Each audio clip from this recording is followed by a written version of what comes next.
Сәлеметсіздер ме, студенттер? Бүгінгі сабақтың тақырыбы Түрксіб темір жолы, Тұлпар-Тальго сөз дәлдігі.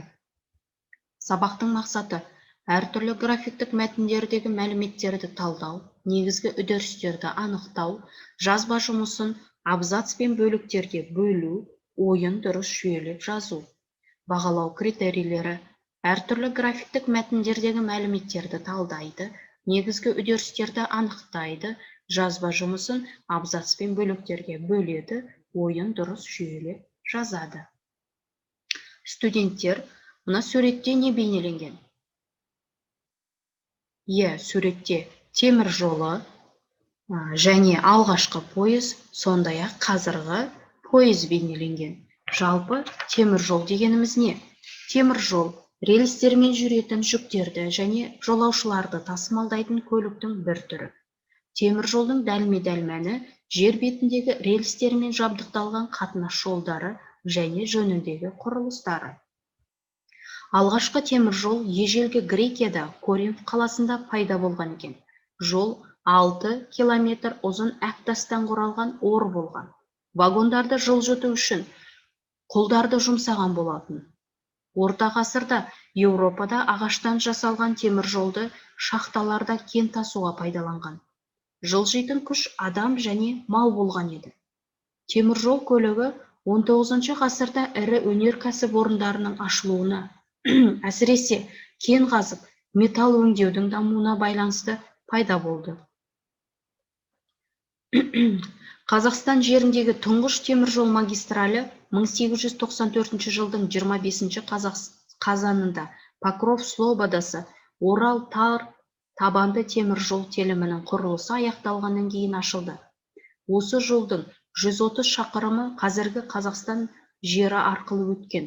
Арада 4 жыл өткеннен кейін Урбах-Астрахан тар табанды темір жол іске қосылды.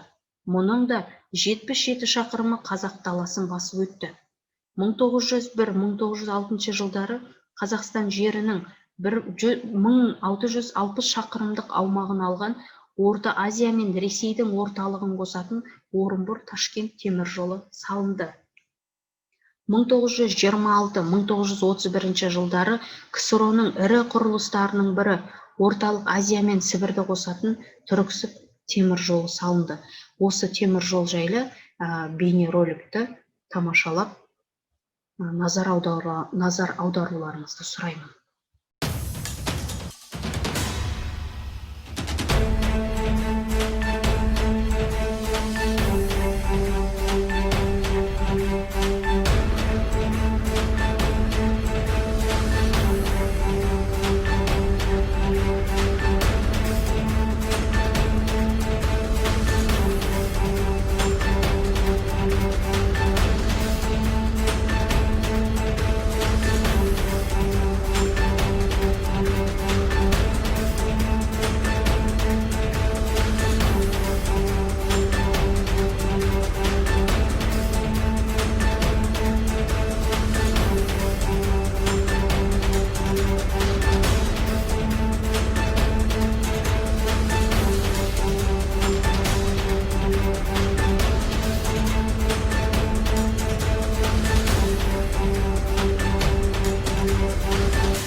Түркістан-Сібір магистральдық темір жолы орталық Азияны, Қазақстанды және Сібірді байланыстырады. Луговая бекеті мен Семей қаласына дейін 1445 шақырымға созылды. Құрылысы Семей жақтан 1927 жылы көктемде, Луговая бекеті жағынан сол жылы күзде басталған теміржол желісі 1930 жылы сәуірдің 28-іне Айнабұлақ станциясында түйісті. 1931 жылы қаңтардың 1-нен бастап тұрақты пайдалануға берілді. Түрксібте 1928 жылы 21 мың, 1929 жылы 40 мың, 1930 жылы 50 мың адам жұмыс істеді. Көпшілігі жергілікті тұрғындар болды. Келесі суретте Тұлпар-Тальго вагоны бейнеленген. Осы Тұлпар-Тальго вагоны бойынша сіздерге оқылым мәтінін ұсынамын. Теміржол машиналарын жасау саласының өсім қарқыны мен жүрдек қозғалысты дамыту бағдарламасы іске асты. Тальго вагондарын шығаратын зауыт салынып, өнімдері елімізде кеңінен пайдаланыла бастады. Теміржол саласы үшін электр ровоздар мен тепловоздар ғана емес, заманауи жүк және жолаушылар вагондары да өзімізде жасалады. Қазір олар түрлі бағыттарда жолаушы таситын жүрдек пойызда да пайдаланылады. Кәсіпорынның өндірістік орын жайларының жалпы аумағы 31 мың шаршы метр, өндірістік қуаты жылына 150 вагон. Еуропалық сапа стандартына сай озық технологиялар мен материалдарды қолдану пойыздың сағатына 200 шақырымға дейін жылдамдықпен жүруін қамтамасыз етеді. Вагондардың пайдалану мерзімі 40 жыл. 2012-2015 жылдар аралығында жолаушылар тасымалы ақы үшін 436 вагон жасалып жеткізілді. 2015 жылы шанағының ені кеңейтілген вагондар өндірісті қолға алынды. 2020 жылға дейін осындай сериялы 603 вагон шығару жоспарланған. Испанияның Патеч Тальго фирмасы шығарған вагондардан жасақталған Тұлпар-Тальго пойызы Алматыдан Астанаға дейін жолды 13 сағат ішінде жүріп өтеді. Темір жолдың кейбір бөліктерінде бұл пойыздың жылдамдығы 160 км/сағат екен. Бүгінгі тілдік бағдар бойынша өтетін тақырыбымыз сөз дәлдігі. Сөз дәлдігі дегеніміз сөзді тілдегі мағынасына лайық қолдану болып табылады. Мағыналас сөздерді олардың деректі, дерексіз, ұғымды білдіретін түрлерін таңдап қолдана білу. Мысалға, оқу үлгерімі жақсарды, яғни үлгерім емес, үлгерім деп айту керек. Пойызға үлгермей қаламын, үлгермей емес, үлгермей деп айту дұрыс екен. Олай болса, балалар, тапсырманы орындауға көшейік. Бірінші тапсырмамыз сызбамен берілген мәліметтерді мәтінге айналдырыңдар, деректерді салыстырып, маңызды тұстары мен үдерістерді талдап жазыңдар.